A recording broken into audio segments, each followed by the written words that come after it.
Welcome to the deep dive, where we plunge into complex topics and hopefully emerge with the key insights you need.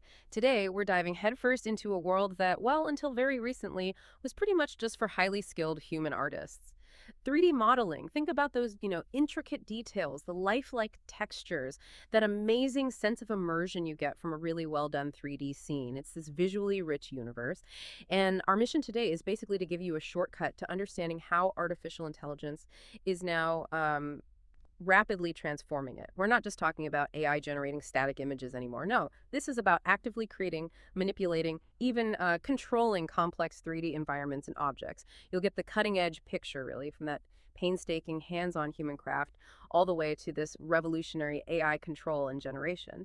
And yeah, this deep dive is built on a whole stack of sources, technical presentations on AIGC 3D, practical guides for like linking AI with Blender, and even detailed manuals for traditional tools like SketchUp. It really is a fascinating evolution.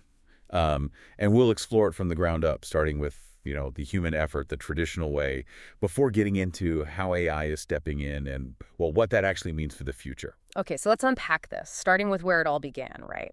The traditional human-centric approach.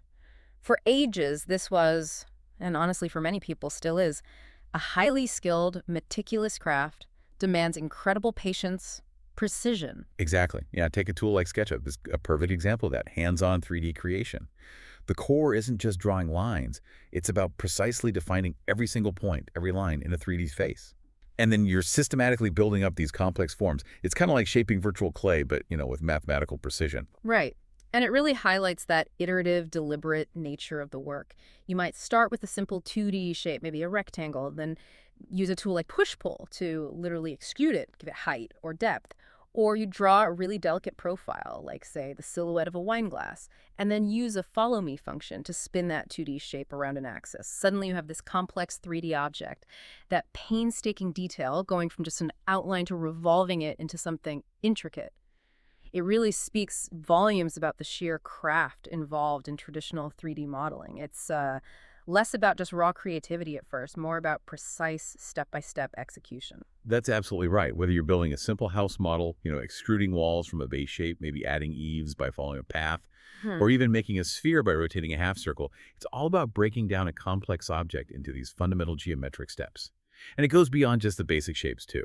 Manual modeling means enhancing them. You're grouping elements together, maybe adding materials like textures for roof tiles or realistic glass for windows, precisely scaling things to fit. So what does this all mean for you, whether you're a designer or just, curious? It means traditional 3D modeling is incredibly intricate. It's precise. It's fundamentally hands-on. It needs a human designer sharp eye, a deep grasp of geometry, and honestly, the willingness to meticulously execute every single step. It's a craft that takes significant time and training. And that profound human effort, that intense manual process is exactly what makes this next leap so transformative. We're moving from that direct human control to something, well, something quite different. AI stepping directly into the creative process itself. Yeah, here's where it gets really interesting. Our sources, they suggest that 2023 was a massive year, a real 0 to 1 milestone in AI-generated content for 3D, or AIGC 3D. It wasn't just like small improvements, it was a major leap forward, showing that what seemed almost impossible for AI is now becoming a reality. Though, challenges definitely still remain, big ones. Right. From a computer's point of view, 2D and 3D data are ultimately just numbers, right? Think of them as these big digital grids or matrices. The challenge with 3D is simply the sheer volume of extra information you need to define depth, spatial relationships. It just makes it inherently more complex for AI to learn and generate accurately compared to 2D. And those demands, they lead to some pretty significant hurdles. First off, you need much more efficient algorithms, especially when you're trying to convert, say, a 2D image into a usable 3D model. Our sources point out that even with really powerful graphics cards generating just one mesh like a basic 3D structure can currently take around, what, 45 seconds? Yeah, something like that. Which is a huge bottleneck if you're trying to build complex scenes with hundreds, maybe thousands of objects, especially in real time. And another critical challenge is data. Just finding enough high-quality 3D data to train these AI models on. There's a real scarcity, especially when you compare it to the mountains of 2D image data out there. This limits the AI's ability to learn and create really detailed, diverse 3D content, particularly for niche things or very complex objects. Okay, so data scarcity, computational demands, Those are real bottlenecks. But you mentioned workable models. What does a professional designer actually need that maybe current AI isn't quite delivering yet? What's that gap? That's a really crucial question. Because while AI can generate some visually impressive stuff, pro designers need models that are, well, clean. They need to be editable, ready for more refinement in their existing software pipelines. A lot of AI-generated models still lack those precise, clear mesh surfaces you need for high-end rendering or, say, animation. The immediate goal is getting that fundamental mesh structure right. But critically, the ability for users to then control and customize those generated elements within their software, that remains a huge priority for getting this widely adopted in professional workflows. What's fascinating, though, is despite these challenges, the actual applications for AIGC 3D are already expanding, like really rapidly. We're seeing it pop up in VR, AR, spatial creativity, visual arts, environmental design. Oh, yeah. The potential is clearly enormous, even while the tech is still maturing. Absolutely. The generation side is definitely getting better fast. But what's truly maybe mind-blowing and something our sources really highlight as revolutionary is when AI moves beyond just making content to actually controlling the software designers use. This is what the sources are calling the Model Context Protocol, or MCP. Right, MCP. And the core idea here is that the AI can issue commands that directly operate design software. This is fundamentally different from the usual generative AI. Think of it like this. Instead of an AI just spitting out an image file you then have to import and maybe clean up, it's like having an expert AI assistant who can literally use, say, Photoshop for you. It produces an actual Photoshop file, with layers, editable elements. The AI isn't just making a picture, it's operating the tools, translating your natural language requests into actual software actions. Exactly. Let's look at a specific example they mentioned. Blender, which is a really powerful open-source 3D suite integrated with the Claude AI using this MCP. And the interesting part isn't just the technical setup, installing an add-on in Blender and configuring a server. Yeah, the nuts and bolts. Right. It's what it represents. It's a direct, API-level conversation between the AI and the software. The AI understands your intent, build a ball, and executes it programmatically inside Blender. It involves, a Blender add-on to receive commands, an MCP server connecting Claude to Blender. Once it's set up, you tell Claude, build a ball, and Claude, acting as this intelligent agent, sends the right command to Blender to create a UV sphere right there in your project. So you're just giving instructions in plain English, and the AI is literally manipulating the software. That's a big shift. And if we connect this to the bigger picture, this idea of AI operating software, not just generating stuff, it's a really significant and red-hot new trend, as one source put it. They mentioned thousands of different applications are starting to emerge, opening up these MCP services, letting users interact with and control them using language models. It could totally change how we interact with all sorts of software, way beyond just 3D modeling. Which, naturally, raises the question, given this new way of interacting, just how quickly is the underlying 3D generation technology itself evolving? Because the timeline here is just, well, it's astonishing.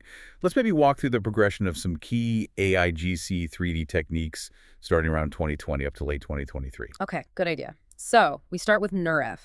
Neural radiance fields came out in 2020. This was a huge conceptual leap, wasn't it? Absolutely. Groundbreaking. Using a neural network to reconstruct a continuous 3D object from multiple 2D images, it essentially learns the color and density of light rays bouncing around a scene, which allowed it to generate these incredibly detailed continuous 3D objects in space. It enabled really rapid, high-quality 3D scanning just from photos, even for complex indoor scenes. But despite how powerful NeRF was, adapting earlier 2D models like Stable Diffusion for 3D, that ran into some big problems because Stable Diffusion is kind of inherently discontinuous when you try to apply it to 3D space. It really struggled with spatial consistency. You get issues like objects looking weird from different angles or that annoying flickering in AI animations. The models just couldn't keep things looking the same from view to view. Right.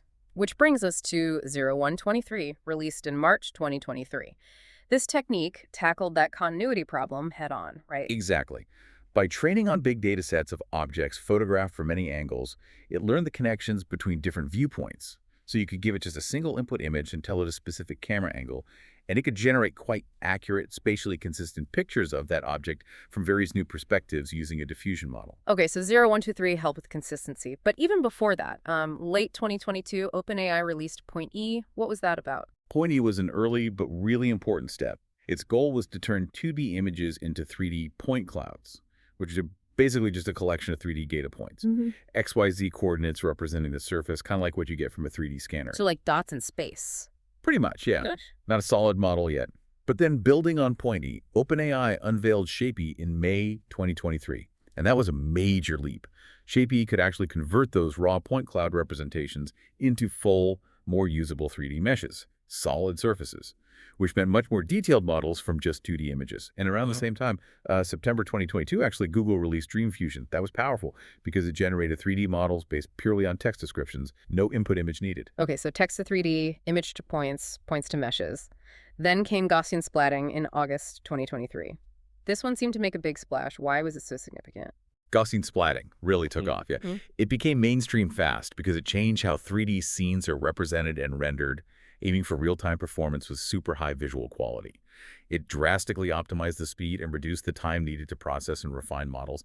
And crucially, it uses this mathematical representation, these splats, that doesn't require training complex neural networks on the fly just for rendering. Yeah. That made it way faster and often more accurate than things like NeRF for certain jobs. Faster and potentially more accurate without the heavy neural net training for rendering. Okay, see. And then 0123 got an update, 0123 plus a no. Yeah, in May 2023, 0123++ refined the original. It could generate a series of, I think, 6 consistent views, fixed camera angles from just one input image, really ensuring that spatial continuity. And those views could then serve as a really solid base for other high-quality 3D reconstruction methods like NeRF or Gaussian splatting. It could actually generate up to 60 continuous views from one input, giving you a rich data set. 60 views from one photo. Wow. Okay, then November 2023 seems busy. We got Wonder 3D, open source. Right. Wonder 3D was innovative. It generates 3D models directly from single 2D images again, but using some advanced techniques like surface normal mapping, that's a way to record surface slopes to fake detail on simpler models. Its 2024 update apparently brought even better quality. The demos show a 2D image getting processed pretty quickly into a full 3D model. And also November 2023, 12345++. Yeah, 12345++ Cobri, released late 2023. This model represented another really remarkable improvement, specifically in the consistency and the smoothness of the 3D meshes it generated. Really clean results. And Stability AI, known for stable diffusion, they jumped in too, with stable 0123. They did. Stable 0123 builds on the concepts of 0123. It's open source, which is great, and it offers really excellent consistency for 3D generation from a single input image. Very valuable for practical, real-world uses. Okay, so that brings us almost to the present. If someone's looking at what's powerful and usable right now, the sources point to Tripo3D.ai, version 2.5. Yeah, Tripo3D seems to be considered one of the strongest and most mainstream tools currently available. It does both text to 3D and image to 3D. And crucially for creators, it has an open API. That means it can plug into professional software like Blender or the Unity game engine. Integration is key. Absolutely. It generates highly detailed models, and it even lets you do binding actions. So you could generate a character and then make it perform a specific movement, like running or flipping. Plus, you can download the models in GLB format, which is super convenient because it packages the materials and textures right in the file, ready to use elsewhere. Okay, wow. That timeline. Yeah. Looking back from Point E in late 2022 to things like stable 0123 and 12345++ in late 2023, that really shows incredibly rapid 0 to 1 progress, both in speed and the quality of what's being generated. It's breathtaking, honestly. The pace of innovation in AIGC 3D is just phenomenal. It really sets the stage for even more impressive stuff coming very, very soon. So wrapping this up, what does this all mean for you listening? Whether you're a designer, a developer, maybe just someone who loves cool digital art, we've kind of journeyed from that intricate, precise, very manual world of traditional 3D modeling through the rise of AI that can generate stunning visuals seemingly from nothing, to this groundbreaking model context protocol where AI is actually controlling the creative software itself. We've seen these rapid jumps in quality, accessibility, new tools popping up almost constantly. Yeah, and these developments really underscore the massive potential for AIGC 3D to just revolutionize design across so many industries. It could empower a whole new generation of creators by drastically lowering the barrier to entry. And it's driving incredible innovation with these collaborations between researchers and the industry. It's truly a transformative moment, shifting from this highly specialized craft towards, increasingly accessible AI-assisted artistry. And as AI keeps democratizing access to this complex 3D modeling, I mean, what used to take years of specialized training might soon be within reach for pretty much anyone with a creative idea, right? Even with minimal technical skill. So the final thought maybe is, how might this shift impact fields way beyond just traditional design? Think about immersive education, ultra-realistic simulations, interactive storytelling, maybe even just everyday communication. Could it fundamentally change how we visualize and interact with virtual worlds? That's a huge question. It really is. And the answer, well, it feels like it's being written right now as we speak.